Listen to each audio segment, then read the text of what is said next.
السلام علیکم ورحمۃ اللہ وبرکاتہ۔ اللہم صلی علی سیدنا محمد وعلی آل سیدنا محمد وبارک وسلم بعدد کل شیء معلوم لک۔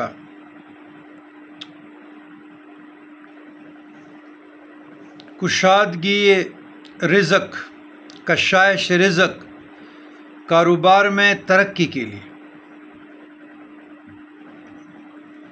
رزق میں برکت کے لیے، کشادگی کے لیے، بے روزگاری سے نجات کا وظیفہ۔ سورہ عمران 173۔ حسبنا اللہ و نعم الوکیل، اتنا ہے، لیکن بزرگان دین کے مجربات میں سے دو لفظ اور زیادہ کرے، حسبنا اللہ و نعم الوکیل، نعم المولا و نعم النصیر، 313 بار اول آخر درود شریف۔ حسب سہولت پڑھنے سے رزق میں کشادگی ہوتی ہے، کشائش رزق نصیب ہوتا ہے، عطا ہو جاتی ہے، بے روزگاری سے نجات ملتی ہے۔ اگر بے روزگار ہو، کوئی سبب نہ ہو تو یہ کثرت سے پڑھے، 313 پر پھر اکتفا نہ کرے، حسبنا اللہ و نعم الوکیل، نعم المولا و نعم النصیر۔ یہ وظیفہ ویزے کے حصول کے لیے بھی مجرب ہے۔ جو طالب علم ہیں جن کو ویزا نہیں لگتا، یا جو سروس مین ہے ایکسٹینشن کے لیے، وہ چاہتا ہے کہ میرا ایکسٹینشن مجھے ملے، ڈپوٹیشن پہ لیے، ان آفیسران کے لیے بھی ٹھیک ہے، اور رزق کے لیے، کشادگی و بے روزگاری سے نجات کے لیے بھی مجرب نسخہ ہے۔ دوسرا، بے روزگاری سے نجات کا وظیفہ، جو لوگ بے روزگار ہے، روزانہ عشاء کے بعد یہ وظیفہ پڑھے جو ابھی بتانے جا رہا ہوں، انشاءاللہ جلد روزگار لگ جائے گا، لیکن اس کا شرط یہ عشاء کے بعد پڑھنا ہوگا۔ یا وہاب اللہ کا اسم ہے، یہ یا وہاب آپ لوگوں نے 141 مرتبہ پڑھنا ہے عشاء کے بعد، 141 141 مرتبہ، اور اس کے بعد پھر ایک دعا پڑھنی ہے، یا وہاب حبلی من نعمت دنیا والآخرہ انک انت الوہاب۔ دوبارہ پڑھ لیتا ہوں، یا وہاب حبلی من نعمت دنیا والآخرت انک انت الوہاب، 111 مرتبہ اول آخر درود شریف پڑھے، اور یہ شرط یہ کہ آپ نے عشاء کے بعد انہیں رات کو پڑھنا ہے، عشاء کے بعد صبح تک، تو پھر اس کے بعد حاجت روائی کے لیے دعا کرے، ان اذکار کی برکت وسیلے سے آپ لوگوں پہ رستے کھل جائیں گے۔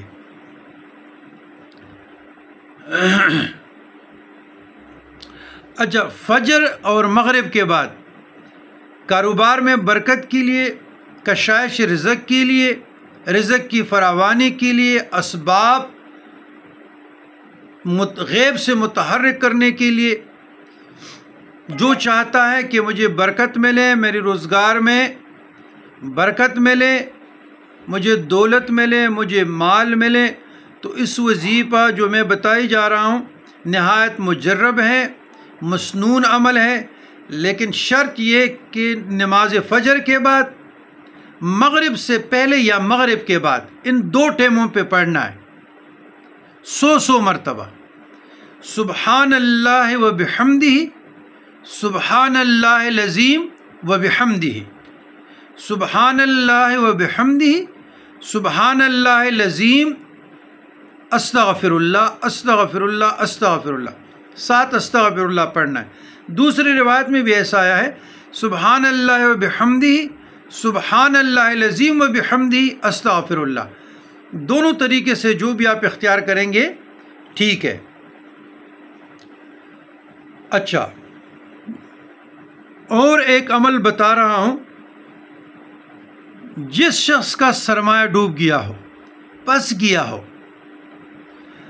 اور اس کی جلد بازیابی کے لیے، ریکوری کے لیے چاہتا ہوں کہ میری جلدی ریکوری ہو جائے، اس آدمی سے میرا دولت نکلے، یا گورنمنٹ میں کسی محکمے میں پیسے پس گئے ہوں، گورنمنٹ چینج ہوتی رہتی ہے، اور پھر ضلالت پہ بند آ جاتا ہے، کبھی وہ دفتر کبھی یہ دفتر، تو اس سے نجات کے لیے اور ریکوری کے لیے بہت مجرب وظیفہ یہ آپ لوگ ہر نماز کے بعد 5 مرتبہ پڑھنا ہے، ہر نماز کے بعد 5 مرتبہ پڑھنا ہے، اور اللہ تعالیٰ سے دعا مانگے، اس کے وسیلے سے برکت سے ریکوری ہوگی۔ بسم اللہ الرحمن الرحیم۔ اللہم مالک الملک تؤتی الملک من تشاء وتنزع الملک ممن تشاء وتعز من تشاء وتذل من تشاء بیدک الخیر انک علی کل شیء قدیر تولج اللیل فی النہار وتولج النہار فی اللیل وتخرج الحی من المیت وتخرج المیت من الحی وترزق من تشاء بغیر حساب۔ سورہ عمران 26-27 آیت ہے۔ اچھا، قرآن مجید کا نسخہ ہے، قرآن مجید کی آیت ہے۔ ادھر ہے قل اللہم مالک الملک، اس طریقے سے بھی پڑھیں، یا اللہم سے ایک ہی بات ہے۔ اللہم مالک الملک تؤتی الملک سے بھی پڑھیں، یا قل اللہم مالک الملک، لیکن آپ لوگ دونوں طریقے سے بھی پڑھیں۔ اس آیات کے ذریعے سے برکت سے اللہ کی بارگاہ میں سوال کرے، حاجت روائی ہوگی۔ اچھا، جس کے پاس مکان نہ ہو، کاروبار نہ ہو، سرمایہ بھی نہ ہو، تو ان حضرات کے لیے برکت کا ایک وظیفہ سورہ اعراف آیت نمبر 7 بتاتا ہوں، بلکہ یہ اپنے عالم دین ہو یا آپ کے خطیب ہو یا حافظ ہو یا خود لکھ سکتے ہو تو یہ آیات رکھ لیں، لکھ کے، لیکن آیات آپ نے نماز جمعہ کے بعد لکھنا ہے، اور اپنے پاس رکھیں، دکان میں رکھیں، اس کو بار بار دیکھتے رہے، ٹیبل پہ پڑھتے بھی رہیں اور دیکھتے بھی رہیں، اس کی آیات کی زیارت بھی کرتے رہیں اور ساتھ ساتھ پڑھتے بھی رہیں۔ دکان میں ہے نا، آفس میں تو شیشے کے نیچے ٹیبل پہ لگائیں، پڑھتے بھی رہیں جب آپ فارغ ہوں، اور دیکھتے بھی رہیں، تو آپ لوگوں کو خوب برکت نصیب ہوگی۔ آیات سورہ اعراف کی 7 ہیں۔ بسم اللہ الرحمن الرحیم۔ وَلَقَدْ مَكَنَّاكُمْ فِي الْأَرْضِ وَجَعَلْنَا لَكُمْ فِيهَا مَعَائِشَ قَلِيلًا مَا تَشْكُرُونَ۔ وَلَقَدْ مَكَنَّاكُمْ فِي الْأَرْضِ وَجَعَلْنَا لَكُمْ فِيهَا مَعَائِشَ قَلِيلًا مَا تَشْكُرُونَ۔ کاروبار نہ ہو، کاروبار ملے گا، دکان نہیں، دکان ملے گا، تجارت نہیں، تجارت ملے گی، سواری نہیں، سواری ملے گی، برکت ملے گی۔ اس پہ عمل کرنا آپ لوگوں کا کام ہے اور آگے پہنچانا بھی۔ تو جو لوگ قرآن مجید فرقان حمید کی تلاوت کرتے ہیں، پڑھے لکھے ہیں، وہ اپنے اعمال میں لائے۔ جو پڑھے لکھے نہیں ہیں ان کو یاد کیجئے گا، یا ان کے گھر میں ان کے بچے ہو یا بیٹیاں ہوں یا خواتین ہوں، تو خواتین ذرا ان معاملات میں زیادہ تکڑی مضبوط ہوتی ہے، وہ ذوق و شوق سے پڑھتی ہے، تو ان کو بتا دیجئے کام کاج کے بعد ان وظائف کو اپنے روٹین میں لائیں۔ نبوی نسخے قرآن مجید فرقان حمید سے ہیں، تو ایک دعا سے دعا ہے، تلاوت سے تلاوت ہے، وظیفہ سے وظیفہ ہے۔ والسلام علی من اتبع الہدی۔